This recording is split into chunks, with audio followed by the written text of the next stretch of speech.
And good evening. If you are watching me tonight on Tuesday, March 2nd, you are watching us live. Welcome to Progressive Radio on TV. I am your host. My name is Moses Ross, and it was just a glorious day today. I don't know how it was in your neck of the woods, but I tell you, it was upper 50s and just glorious. Such a contrast to the last couple weeks here in Oregon and specifically in the metro area. I don't know about y'all, but I was without power for 5 days. And I know that folks out here in Oregon City, where we do our filming of this show, also had a lot of people. There were hundreds, if not thousands of people that had their power turned off because of the weather. I tell you folks, I just want to say, as Oregonians, we have the willpower to get through all of this. We've made it through a pandemic. We've made it through ice storms. We've made it through forest fires. We've made it through extremes one way or the other. We're going to talk a little bit about some of those political extremes today on our show. But, 2021 feels really good to me. We have a new administration running the ship in Washington, D.C., and already they have made fundamental changes to the approach that we take when it comes to our governance in America, things that we can really be proud of again. We have a lot of work to do. And in light of that, tonight's show, I'm going to go down to the basics. I'm going to go down to the fundamentals here, because I have as my guest a gentleman who is running for mayor of here in Oregon City, Alex Josephi. Mm-hmm. Alex Josephi is my guest tonight, and thank you for being here with us. Thank you for the opportunity. I mean, I have to admit, with the lack of name recognition, being able to have these opportunities really helps my candidacy. So I just appreciate the opportunity too. Absolutely, absolutely. And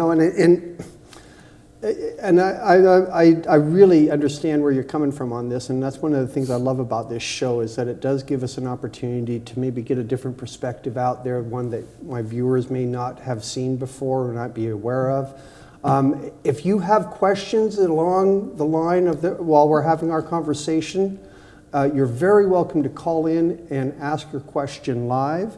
The phone number to call in is 503-650-0198. And if you have a question for my guest about the Oregon City mayoral race that's coming up, or on any issue that you'd like to talk to us about, by all means, give us a jingle. But let's dive into this conversation about the Oregon City race and Alex's run. What motivated you to run for Oregon City mayor? What precluded this?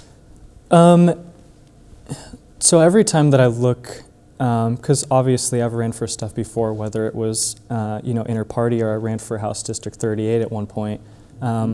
When I look at running for a political position, I kind of eye out, is one of the people, at least one of the people in the race, someone that I would, really want to vote for, and I strongly believe that they would represent the city in a way that I want it represented. And I was looking as people were entering the race, and I was already building my website at this point, but knowing that if certain people jump into the race, I might not enter, because I don't have that career politician part of me. There's very many things I actually don't like about politics, so I only want to jump in if I feel like my voice is really going to resonate in a way that it won't with the other candidates and represent a certain contingency that isn't being represented, mm-hmm. right? Or a larger swath than is being represented by the other candidates. And I had my list of people that if they enter, I won't. Rocky Smith was one of them, Gina Guena Gonzalez. These types of people who I think really care about the city and have sort of similar mindsets and similar thoughts for the way they want the city to go. If they had entered, I wouldn't. None of them entered, and I just thought, I have to enter this race. It's actually a conversation that I had with Rocky over Zoom, which is, if you don't run, who does? And I think that breaks down a lot of people who run for political positions, which is they might not have this huge fervor to be in politics, but they wonder, who will be representing them if they don't run. And so I think that's really what motivated me to jump in the race here is that, for example, homelessness is a huge problem in Oregon City, and I'm sure that we'll get to this later, but I actually represent that experience, and one of the failings of politics that I've noticed is we don't have enough elected officials that represent our experiences, right? Because it's more than just being empathetic. Someone who's really going to drive home an issue is someone who's experienced it before. So coming from, a really lower income background where I had a single mom raising 3 kids, so growing up in that, being homeless at one point because the job market for people my age was not what we expected after we graduated college. I was one of the many people who really struggled in the middle of the pandemic because my place cut off every single worker that was working my position, and we had to leave within an hour. Wow. And so it's these experiences where I feel like I actually relate to the constituents rather than just being sort of this figurehead who has, maybe experience or professionalism. I think it's a completely different argument to, be on the ground and completely understand where the people are coming from because you're one of them. That's pretty powerful, I'll have to admit, Alex. And it's a rare trait, quite frankly, in politics right now to have that kind of earned empathy for your people that you want to serve. Joe Biden, I think is a fantastic example of that sense of empathy, that sense of understanding to the common man, especially when it comes to loss because of his son. I mean, he's just so sincere, and it does give him that broader perspective that people recognize that he has. Do you feel that has, and so do you feel that is helping you relate better to the voter or to better understand and deal with those issues that they're facing? Absolutely. In my conversations with people around Oregon City, I just feel like I actually connect to the things that they're really frustrated with on a deeper level. So especially a lot of my conversations when I first entered into the race had to do with people distrusting of the local government. And, from my personal background, I grew up in Wallowa County, Oregon, and outside of that being 80% of Wallowa County voted for Trump, there are even more people that just don't vote. And growing up in that area, it comes from we look at elected officials and then we look down at our own lives and we say, it doesn't matter who we elect, nothing's really changing. Nothing's really improving for my life. And so you just get this, voter apathy because you look at the things that you're struggling with or your parents or your kids and you go, why do I need to vote? Right. What good is it going to do me? And I think a lot of that has to come with looking at the people that you have for choices and you go, what do they know about me, right? What do they know about the problems that I'm going through? And then you don't want to vote for any of them because of that reason, because they can talk the talk, but the moment that they're going to get elected, nothing will happen. And I think that's that disconnect from lack of experience that a lot of the people in Oregon City are going through right now. There's some validity to what you say there. I would venture to say that there's a lot of people, not just the millennial generation, that feel that they're not being heard by their local politicians, by those who represent them. I venture to say that that was a catalyst for the events, for the discontent that caused the extremism and the insurrection on January 6th. Absolutely. That sort of, it's not malcontent as much as it is just discontent. Malcontent means that you're taking a negative action towards something. A discontent is just a feeling of helplessness. Yeah. A feeling of inability to change the outcome. So I think that's a very powerful emotion or a very powerful relationship that you can establish with a voter just from the get-go, because it puts you back. It seems like it would put you almost on an equal. It puts you on an equal playing field with that constituent. Does that make sense? Yeah, absolutely. And I think this is sort of a tangent in that I think you were alluding to Trump's election and what's happened in the past couple of years. And after Trump got elected, I remember having the conversation with people, because I grew up in Wallowa County and I'm still friends with those people. A lot of my family are not Democrats, whether it's Republicans or Libertarians. And I feel like I had a real understanding of the frustrations of both sides, especially that I think you might even remember this when I was running for secretary of the Democratic Party of Oregon. I made the argument that I grew up with a lot of these people and they did not vote for him for reasons like they're all sexist or racist or xenophobic. It was really just that some guy came on TV and he said, "You're working class and I want to support you." And even if he was lying, it doesn't matter. Voters have very simple needs and simple wants at the end of the day.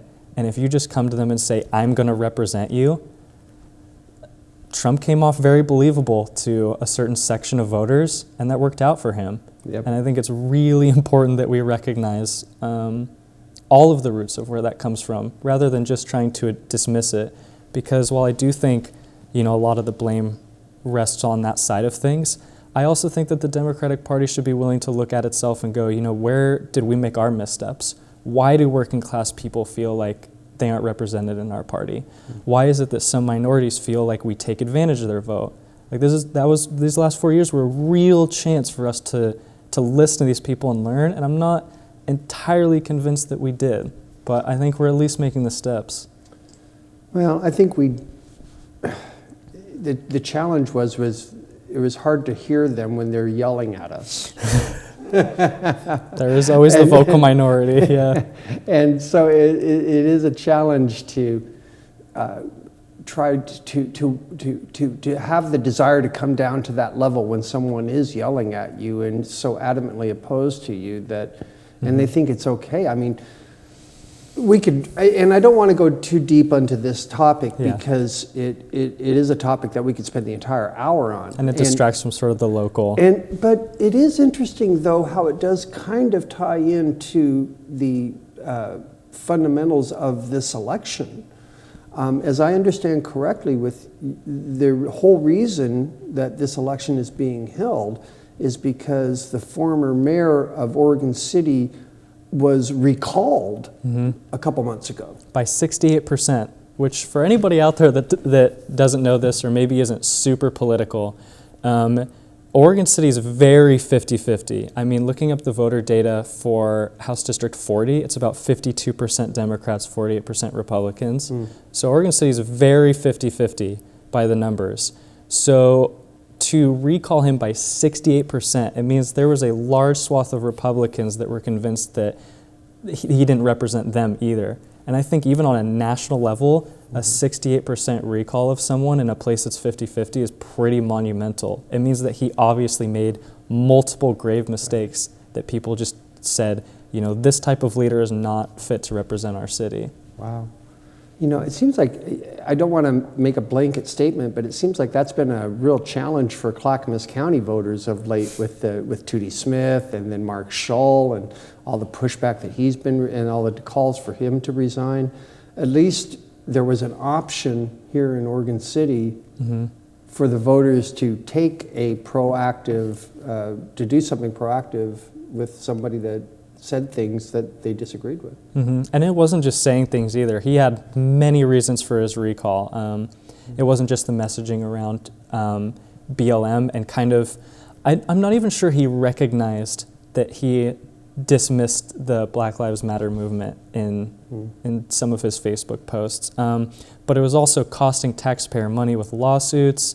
It was treating the city as authoritarian because every city in Oregon, I believe except for one, as mayor, you don't really have any extra power above the commission. You're just sort of the figurehead, and then you're also a commissioner.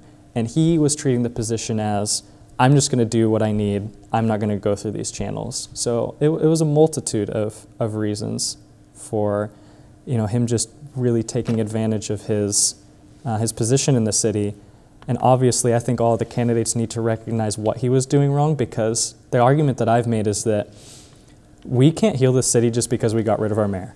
Right. That was a super basic beginning step. Mm-hmm. There are plenty of other concerns about this city that the mayor brought to light, I think. Mm-hmm. One of the things is that a lot of minority groups don't necessarily feel welcomed here. And we can't just imagine that that's going to get better because we recalled, the figurehead that was representing it. It's actually taking those steps to be a part of those communities and show them that we're going to listen to them, and taking those steps rather than just saying, we got rid of him, everything's good. Well, and it's really easy, I'm sure, for people to think that's a panacea, just being able to recall a mayor like that in the problems that he represents. But mm-hmm. What I'm hearing you say is that he almost represents some real underlying challenges that mm-hmm. the city of Oregon City needs to face over the next few years. Let's talk about those. What are some of the issues that is facing Oregon City, and what's your solution? So in my talks with voters, a poll that I had on my website, and sort of just all different channels that I've reached out to, I really think I've pegged down what are, the main 4 issues in the city: homelessness, affordable housing, preserving our history and our lands, and investing in infrastructure and parks, right? And if you've paid any attention to my campaign, for anyone watching, the people know that my number 1 issue is homelessness. This comes from not only being the number 1 responded issue on the poll that I put on my website for what is the number 1 issue of Oregon City based on Oregon City residents and voters, but also I have a very personal connection to it, in that in politics in general, it's my main issue, or one of my main issues. I think a lot of younger people will especially be able to relate to this, but after I graduated college at Linfield College in McMinnville, and then college in China, I went there for a year and a half. I came back and I had, a lot of pride or expectation that I deserved this really high-paying job, because I put in the effort, right? Mm-hmm. I went to one of the best colleges in the state. I went to the number 1 college in China. The college that I went to has like a 1 in 3,000 acceptance rate. Wow. It's insane there. The classes were from 8 in the morning till 9 at night with like an hour break, and you're not allowed to speak English. The first time you get caught is a warning. Second time you drop a letter grade in all your classes, and the third time you get sent back to America and fail all your classes. It's the most rigorous thing I've ever experienced by far. And when I got back, I said, I have this work ethic, I have this experience, like I can put out this resume, I'm obviously going to get hired. I applied to all the upper echelon jobs, no one hired me. I applied to even serving jobs, and they said, well, while you were out getting your education, all these people got experience after high school. So why would I hire this random guy who went to China when I can hire someone who's been a server or a bartender for 5 years? And so those jobs didn't hire me. And at that point, I was looking for okay, I guess I got to be a janitor. I don't know what I'm supposed to do. And I lost my living situation. They kicked me out very abruptly, and I lived on the streets in Portland for a month. I don't get too personal about this in forums, but I guess this is sort of, I've never been on live TV. But to be upfront, being homeless is the single worst thing that I've ever experienced, and I think that most people can experience. Can I be really frank on this show? By all means. Okay. Within about a week, I was already considering jumping off a bridge. I was sleeping in the rain. I remember one of the first days I was homeless, one of the other homeless people woke me up and said, this guy over here, he told me that when you fall asleep, he's going to mug you of all your things. And I had no idea where else I was supposed to stay that was covered, outside of the rain, where I wouldn't get in trouble for being homeless. And so I just slept in the rain, and that is debilitating. I remember one of my last nights being homeless. There was a friend that I had a falling out with. We hadn't talked in a very long time. And I went over to her place and knocked on her door at like 2 in the morning crying, saying, can I please stay here? Like, I'm losing my mind. And that sort of relation to the problem Right. really gives me a connection when we want to be able to solve it. Because I think, we alluded to this in our earlier conversation before this all started, and especially at the beginning, that people can talk all the time about solving homelessness, and yet here we are. Look at Portland. I mean, just a week ago, I was trying not to tear up driving through Portland and seeing rows upon rows of tents, and we treat them like figures and statistics, which is really depressing. Or like, these people are making everything dirty. Move them. That's such a dismissive way of viewing humanity, right? And so my solution for homelessness is called Housing First. It was a plan that was popularized by Lloyd Pendleton in Salt Lake City, Utah, who was originally conservative. Actually, he always was a conservative, but his original view was that homeless people need to pick themselves up by the bootstrap, get themselves off the street, and this researcher approached him and said, we're handling this problem completely incorrectly in this country. What the research shows is that when you give these people a place to stay with all these stipulations, they're eventually going to be chronically homeless, which is losing their housing situation because they messed up one little thing, and then back in, and then back out. And the taxpayers are paying for all this too, incredibly inefficiently. And he said, if you give them autonomy of choice, right? You give them a place to live, so baseline Maslow's hierarchy of needs, right? Food, water, place, shelter, right? These people will be able to have that mindset to look towards those next things in life, whether it's a job or taking care of their mental problems, or if they have any drug addictions, rather than forcing it on them. I think, and this is true for all Americans, if you want Americans to create good habits, you can't force them to. Right. You have to just give them resources, and then they will do it. People have work ethic. I really do believe that. If you set up homeless people with a place to stay and you let them get out of that toxic, I need to just live, I need to just survive mindset, they can be able to move on to take care of their own situation. There is almost no one in this world that just wants to have a horrible life. They want to have a better life. They just need that base level amount of help. And that is, I'm in no way putting myself at the level of being houseless, but during that whole electrical power outage time period last week, going 5 days without power was very sobering for me, in the fact that it made me realize how thin of a line there is between the first world niceties of power and heat and food and warm clothes, shower, and not having them. It can be gone like that. Just like that. It was amazing to me. And that's exactly what it's like to be homeless. Yeah. One thing happens, and then you're on the streets. Yeah. Sorry to interrupt. Oh, no. I actually don't think you need to have the disclaimer of like, I'm not trying to compare. I actually think it is sort of a comparison. It's an empathy building, right? When all the power went out, I went to stay with my sister, my brother-in-law, and my nephews that I stayed with when I went to high school here. And we were huddled in a single room with drapes pinned up over all the doorways, right? Because they don't have actual doors connecting to the kitchen and the walkway. And so we had to pin up coverings and try and put on heaters through a generator and stay in one room huddled. And I remember leaving that and telling my nephews, like, just as a very sobering, here's what the reality of the world is like. To homeless people, you just got a glimpse, right? Right. You still had shelter. You may have lost a lot of food, but you still had it, and you could still go get some, for most people. But it really was a good building exercise for people to go, now I know what it's like to struggle, or now I'm reminded what it's like to struggle. And I actually think there's a lot of people living in Oregon City right now who the power outages just made it that much worse. They were already struggling, and it just added another thing. I know I look on the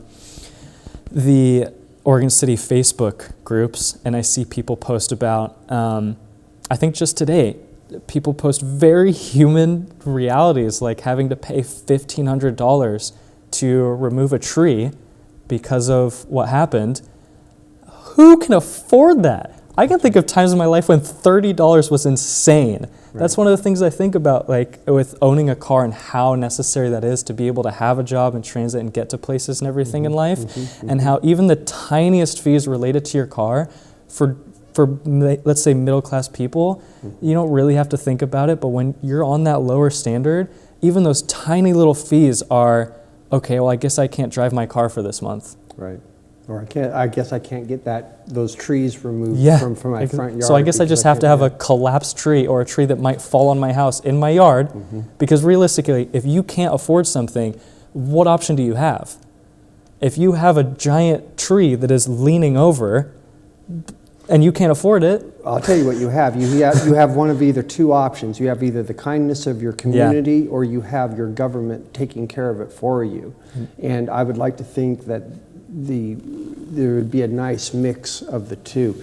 We have about 4 or 5 minutes left here. Wow, time breezes because I talk a lot. It really does. No, but I think we've talked about issues that are fundamental, and I think I'd like to think that my viewers understand your core values better, so when they are making their decisions on the Oregon City Mayor election, they'll remember this. Let's talk about the election real quick. When is the election? How can they vote? Who can vote? And what would you like them to remember about your candidacy? Well, the election is March 9th. Anybody inside Oregon City can vote. This is for Oregon City Mayor, so not on the outskirts. And as far as what I would want them to remember, I think everybody notices that our country right now is not necessarily in the place we want it to be for a lot of people. There are a ton of people struggling with not being able to afford health care, not being able to get out of debt, needing food stamps to even be able to buy food for their children, being on the edge of losing their place that they live or their business. And a lot of those struggles come from the fact that we try and only elect these people who have experience, as sort of this just esoteric term of they've been in a place and so they have experience. And I think what's so much more than that is life experience. I've already proven throughout this race to anyone that's been paying attention that I have the work ethic. I've been reading the 90-page concept plans. I've been going to all of the different neighborhood associations, whether it's going to the Kanema neighborhood and meeting with voters to talk about the wetlands there and what's happened with the building, or in Park Place with the concept plan that was shut down 3 separate times and is now being pushed through, or meeting with people in Caulfield or Barclay Hills about the homelessness. Like, I have been putting in this work ethic to show that the experience I can make up in little time, but the life experience cannot be made up. The experience of me having to work washing windows from 8 p.m. to 4 a.m. in the morning to pay for college, or working 72 hours a week, graveyard shifts in a factory to get out of homelessness. These are not things that can just be made up by, oh, I spent 2 years as a commissioner, or I spent a couple years on a board a while ago. I think these things are invaluable in politics. And so I would really ask that when voters look at the ballot, that there's more than just governmental experience. There's a lot more than that, and I think it has dealings with the root cause of a lot of our issues in this country right now. It's a disconnect, and I'm trying to bridge that disconnect. Very well put. Very well put. I think, what it comes down to here is, leadership by character, I'd like to think. Alex, I really appreciate you taking some time to explain your position, to explain why you're running for Oregon City Mayor, and I wish you the best of luck come March 9th. Thank you. Yeah, absolutely. And I really appreciate this opportunity to just be able to get my voice out there for candidates who aren't super well known. These are the types of things that are, that really give us the opportunity to be able to show people what we're about. So I I really do appreciate you inviting me on here. Absolutely. I think, you've given me an opportunity to be able to be reminded of the human side of running for elected office. And I think it's very easy for us as viewers and as observers to forget that. We tend to idolize, we tend to put them up on pedestals, but when it comes right down to it, these are people that are making decisions that are affecting every part of our lives. And, what kind of a person do you want in there making those decisions for you? Do you want somebody that has that breadth of life experience, or do you want that, what do you want? And hopefully Alex has had an opportunity here to share with you his perspective here. So, hey, thanks. Yeah, thank you so much. I appreciate it very much. The neat thing about our show is that we are live, and so we're going to make a quick transition here. You'll notice here on the screen that Alex has his website for United Oregon City, and I encourage viewers to go check it out and to learn more about his run for Oregon City Mayor. And by coincidence and by timing, by planning, I'd like to think, we have our next guest is calling in, so we'll get to her in just a moment. This has been a good little political topic today. We've gone from Alex, who is running for the right reasons for mayor of Oregon City. Next up, I'm going to have a discussion with Carla Hansen, who is the chair of the Democratic Party of Oregon. And she's on hold right now, so I'm going to go ahead and bring her in. Hi, good evening. Casey, are you there? I am. Is this okay, or should I take it off speaker? You may want to take it off speaker. I hear some crackling. Okay, got it.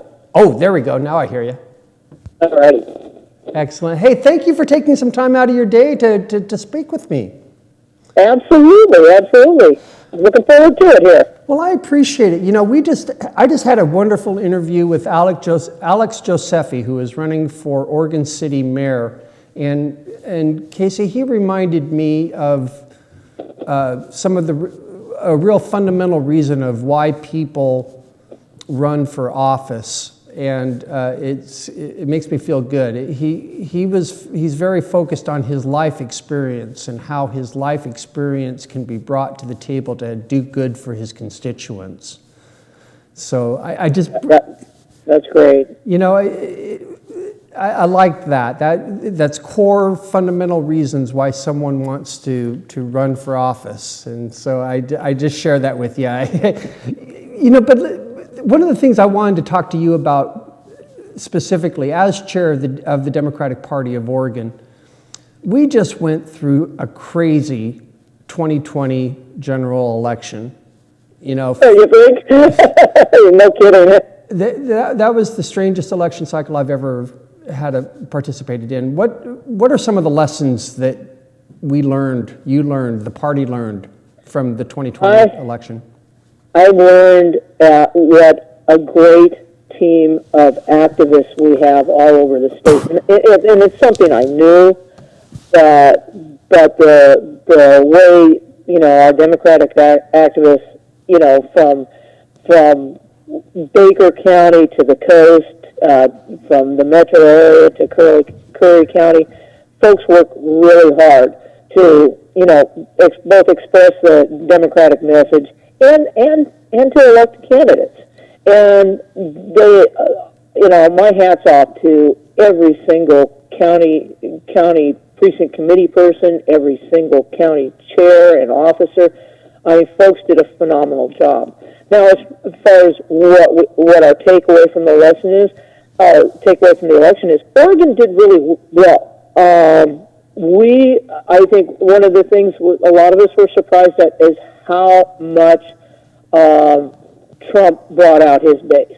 And we kind of expected he would still bring a significant base, but there is 92% Republican turnout, which is pretty phenomenal. Now our turnout was high too; it was in that arena too, but it was, to me, it was somewhat surprising that there wasn't more sloughing off from that Trump base. And, you know, as the recent months have showed us, you know, his message is still resonating, and sad to say. And, you know, that connection that Trump has made, that the right wing has made, you know, often and often and often, they'll lie about the election, the disgruntlement with just about everything. It resonates with people. And so but quite frankly, we have to combat that with everything we have. Because the old saying about, you know, a lie gets halfway around the world while the truth is still just getting out of bed and putting on its sneakers. Yeah. So we have to constantly fight it with our messaging. And the Democratic messaging, breaking it down, I mean, Democrats care about that every kid gets a good public education, that everybody, regardless of registration, you know, can have access to health care, that good jobs should be had by all, and talking livable wages. Mm-hmm. And, you know, we want an environment that we all can live in, and our next generation, and our next generations after that. Right. Those common values, that is such that common thread of human needs, of what we want from our lives or what we want for our children.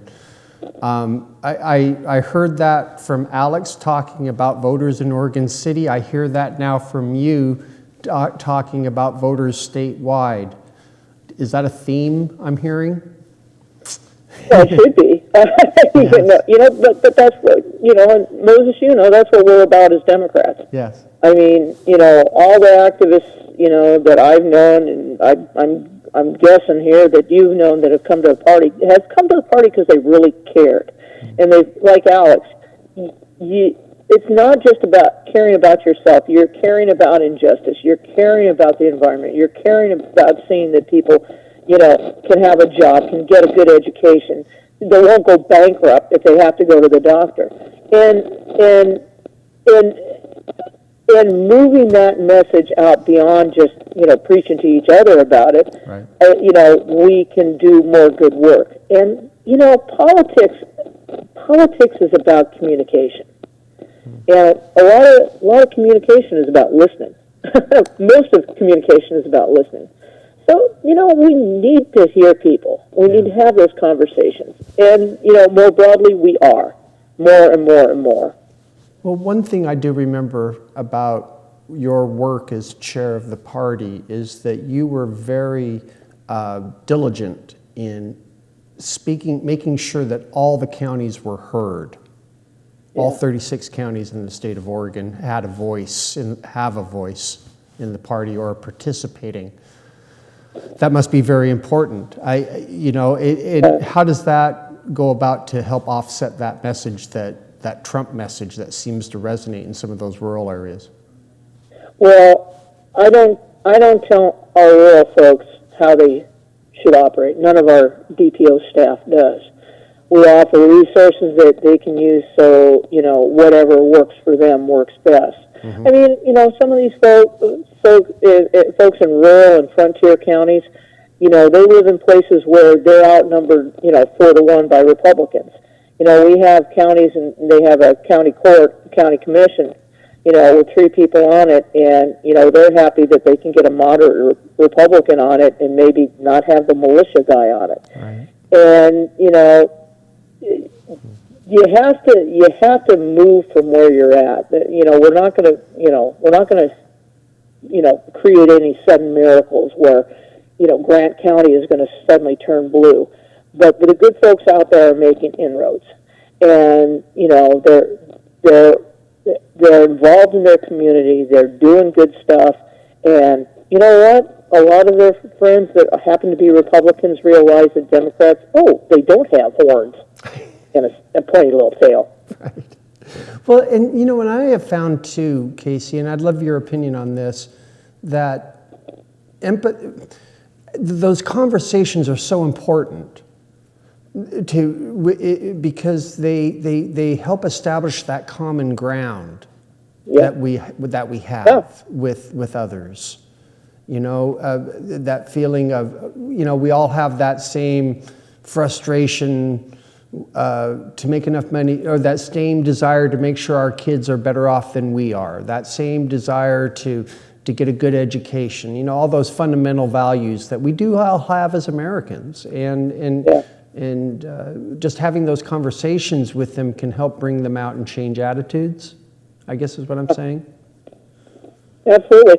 Hey, everybody just wants a fair shot, And when folks feel like the system's stacked against them, and when, quite frankly, the GOP tells them that this system is stacked against them because of Democrats, which is a total lie, but this has been ingrained in their thought for, not just this election cycle, not just the last decade, but for many, many years. Right. I mean, it's a battle we have to fight.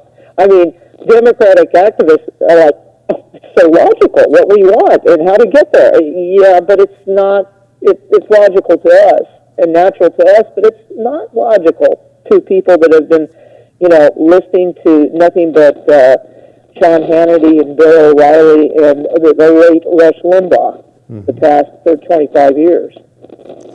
That's a lot of propaganda to have to fight. Yeah. Let me ask you this. What do you think is the next steps for the party? Where do we go from here, given the circumstances of post-Trump? I think this has been a weird year, obviously, because of COVID. But we found a way to win, regardless. Now, I got to say, there were, about a dozen targeted races in the U.S. Congress, and Peter DeFazio was one of those targeted races. That's right. By the GOP and big money right wingers. It was only Peter and I don't know, I forget who the other congressional Democrat was incumbent, but only Peter and the other incumbent out of those dozen races won. Right. And the right wing was putting loads of national money into those races and trying to get the Congress back to GOP. And, it's lots of money, it's lots of message, it's the same old, how they message, how they can relay the message out. But what we found is we can still win by just, going back to having the conversations. Now, what Democrats do is like go to events and canvass and, and say hello to people face to face. Not a whole lot of face to face going on, but our folks managed to find ways to connect. And once again, credit to the DPO staff, credit to every county party and every county activist and every county precinct committee person, every caucus precinct committee person. I mean, folks work really, really hard, and that's why we're successful in Oregon. So we keep doing the same. We're going to get out of COVID. Oh, I hope we are on this home stretch, and I hope it's shorter than it even looks. Agreed. And we'll keep doing what we do best. But, we want to have conversations with lots of folks, not just Democrats, lots of NAVs, and even Republicans who are willing to have the conversation. Well, that leads me to another question. Governing matters. No, it really does. Representation and diversity matters, but I've noticed lately, there was an article about how people are changing their voter registration, their party registration. And many people like about 6,000 people recently changed from Republican to another, either a NAV or to a Dem, mostly to NAVs, non-affiliated voters is what a NAV is for my viewers. What do we need to do to get them to register as Democrats? Well, I'm not sure that the Republicans that have swept off the Republican registration and it became NAVs are necessarily automatic Democrats, but they are indicative of a trend. They are indicative of a good number of people that couldn't take, what Trump and the GOP was doing nationally. and I think that trend is pushing into our non-affiliated voters who, hey, don't have to worry about sloughing off their label because they have no label. So it's still the same kind of voter outreach we do. It's still knocking on doors. It's still talking to people at events. And getting people. People want the basics in life, right? They want to make the stuff we just talked about. And some folks will become activists. I mean, there's a triggering event for everybody that gets involved, Right. And we can all tell stories about it. Well, those folks are out there.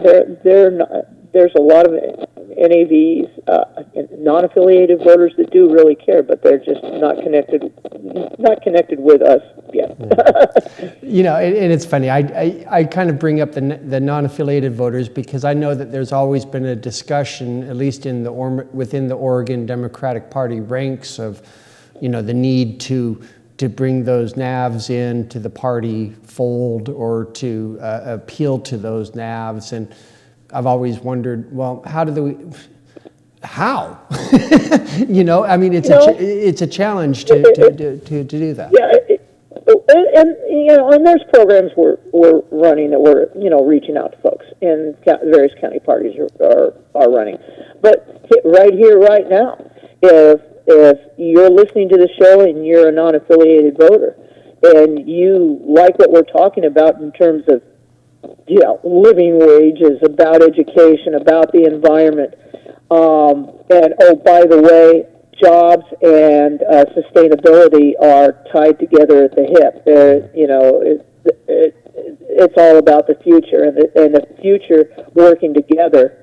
I mean, we can make it real bright. So if you are interested in that, if you are interested in being involved with a party that's looking to the future, that's looking out for Oregonians, come be a Democrat, please. I mean, here's the thing, Moses.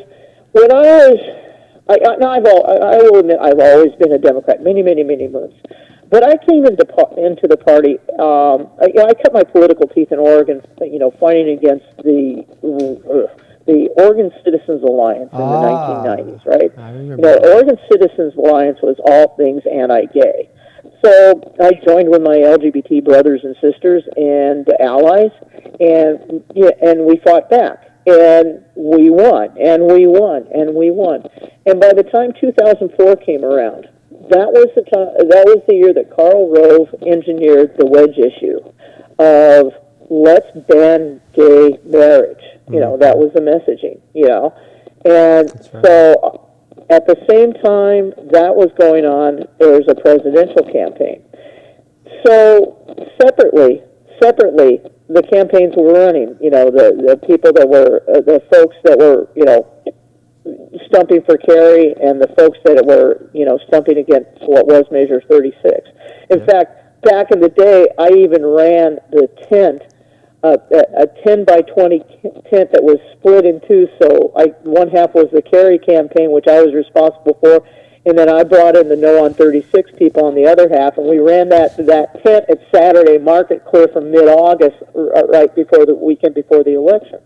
Right on. But I decided then that I needed to get involved with the Democratic Party as an activist within the party to advocate for LGBT rights, quite frankly, advocate for election integrity as well. Right. And I pursued this because I was pushed by an activist at the time. His name was Dick Levy, rest his soul. He got me involved with the party. And while political machinery may seem a little slow, especially to the newbie, I got involved, and I became a precinct committee person, and I advocated for LGBT issues within the Democratic Party, and we teamed up with some other great folks, and I was kind of a second on that, but I followed the lead of good folks that redeveloped the LGBT caucus. And then 10 years later, marriage is life, and it's okay for same gender folks to be married, after the Supreme Court decision, and it happened because people fought the battles all the way along the line. So that was, I went on kind of a tangent there, but that was what brought me to the party, and that's, the kind of, I realized that to make progress on my particular issue at the time, I'd have to be part of the party. And it worked, and and now the scope's a lot more broad. I'm flooded with memories of those days, Casey, because I remember 2004 very clearly. Those were good days, and I think your example of how an issue and the writing of an issue, the correction of an issue, motivated you to originally get involved. And you found that, and what I'm hearing is that the party gave you that outlet to be able to affect positive change, the change that you were looking for. It did, and this doesn't dismiss anybody that's not working within the party, but we need people in the party to work for change as well. I mean, basically, to steal a phrase, it does take a village. It takes a village of everybody. And people look around. It doesn't take much to see the problems we face, right. And we have to address them. And I am so fed up with the way the GOP is basically ignoring problems. Whether it's the State House and our state senators, I should say, are they're not even walking out anymore. They're just not showing up. That's not sure. Yeah, right. I mean, if I didn't show up for work, I wouldn't have my customers, right? Exactly. Yeah, it's time to govern. We face multiple crises all at the same time, and thank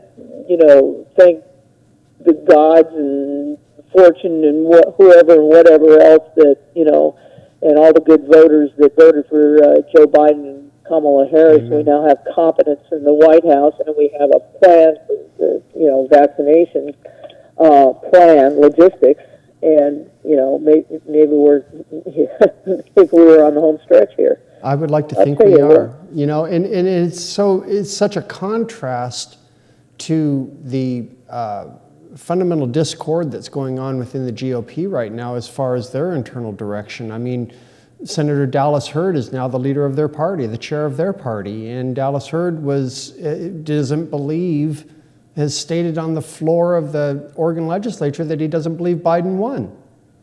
No, he is basically a mini Trump. He's hook, line, and sinker with that. And he is also the creator of the Citizens Against Tyranny, or the unfortunate acronym of CAT, which my cat finds incredibly offensive. What that's about is they just don't like to wear masks. So they're going to be against everything and anything that can save Oregonians, that can help us get out of this pandemic, and that can ease us into an economic situation where our businesses can open again. And he's hook, line, and sinker with it. He's a mini Trump, and quite frankly, it's pretty obnoxious. Let me just say, the election of the recent election of the GOP party officers statewide. Mm-hmm. It's not very diverse because it is 4 white male senators, or 3 white male senators, and they kept the gal that was secretary on for another term. But GOP isn't thinking much about diversity either. But that's not on their top tier list, I guess. So. I'm almost speechless to say anything about that because it is so blatant in their and how myopic they are as far as who they're catering to. I don't want this to be a complete bash session of the Oregon State GOP, but boy, it sure could. It sure could be easy. Well, right. It's not like we don't have things to talk about that they have not done. While we have a legislature down there trying to get the COVID relief and trying to get unemployment and trying to get the business of the state done, and they're walking out without excuses, making extreme demands that they know they're not going to be able to be fulfilled, and Anyhow, hey, let me ask you this, one final question about all of this. What do you feel what do you see in the future? What do you see? Give me a 1 minute optimistic statement about the future of the Democratic Party of Oregon. I think that the Democratic Party of Oregon, I know the Democratic Party of Oregon is the shining horizon where we can get real progress made. Because we are the ones that are advocating for not to, all the stuff we've mentioned, education, jobs, but we can do all this. We can lead and lead into a sustainable environment as well. Mm-hmm. And we're getting better at our messaging, and we have tremendous candidates all over the state, in the last election cycle. And we have tremendous Democrats serving as local elected leaders who understand the challenges that we face and are just focused on addressing the problems. And they understand that we need to address the problems as a community, but they get people on board, and it's really impressive to see. And it's impressive to see the work of the political activists too, because they're the ones that got them there too. And just a quick hit, we can. There are like 10 to 15 times the number of jobs in renewable energy as there are in fossil fuel energy. And I know we don't do any extraction here in Oregon, but associated fossil fuel energy jobs. So hey. Oregon can set the benchmark, and when Oregon sets the benchmark, that means Democrats are setting the benchmark here. That's right. Very good. And I'm going to leave it at that because I have 1 minute left on the show. And Casey Hansen, chair of the Democratic Party, thank you. Hey, Moses, good talking to you. Always good talking to you, my friend. I appreciate you. I'll see you later. You take care. Talk to you. You too. Bye-bye. Bye-bye. Wow. Folks, I think you've seen a continuing theme here in our show tonight. We've got less than 30 seconds left. I want to thank you very much for watching our show. Thank you to the folks at Willamette Falls Media Center, Donna and Marv. Thank you very much. We'll be back next month, first Tuesday of April, with another show. In the meantime, stay safe, stay warm, and if you haven't already, register to vote.